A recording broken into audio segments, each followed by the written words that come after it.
'Twas the morning of Easter, written by Glenys Nellist, illustrated by Elena, Selivanova.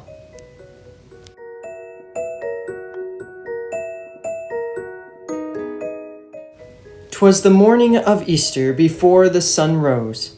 2 guards on a hillside were just trying to doze. You see, Jesus had died only 3 days before. A huge stone had been placed to seal the cave door.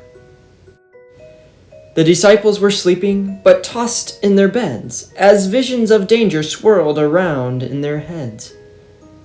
Would they be arrested and laid away too? Without Jesus, their leader, what would they do? In her small, quiet home, not too far away, Jesus' friend Mary was planning the day. She would go to the cave with perfume and spice, in hopes that her gifts would make Jesus smell nice. The sun through the trees was just starting to peep at the guards on the hill who were now fast asleep, when all of a sudden there came an earthquake, and the rocks in the trees all started to shake. The guards jumped in fright, then fell straight to the floor as the stone rolled away and unsealed the door. Then Mary arrived and crept up to the cave. She had to see. She had to be brave. But the cave was now empty. He just wasn't there.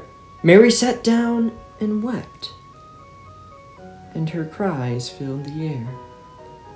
But suddenly Mary heard someone behind. "Dear woman, who is that you hope to find?" Mary jumped and turned around, so confused and afraid. Was this man the gardener? And why had he stayed? But the calm in his voice, the words that he said, soon let Mary know she had nothing to dread. "Dear Mary, it's me. It's Jesus, your friend. My story's just starting. This wasn't the end." His eyes, how they twinkled, his smile so bright. Mary knew in a moment. But could she be right? She grasped in surprise and cried, "Jesus, it's you! You came back to life. Your promise came true." Jesus nodded and said, "But there's no time to lose. You must tell the disciples, go, spread the good news." So she jumped to her feet and away Mary went. She'd a story to tell, a tale heaven sent.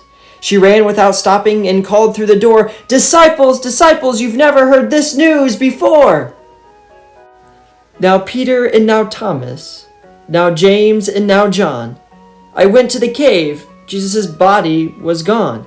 But he called me by name, he's alive, it is true. It's a miracle only our great God could do. Then the trees seemed to dance, birds started to sing. All creation joined in to worship the King. He's alive, the rocks cried in praise. The whole earth rejoiced on this day of all days. When later that night, Mary knelt down to pray, she thought about all that had happened that day, and the stars heard her whisper through soft evening light, "Happy Easter to all, and to all a good night."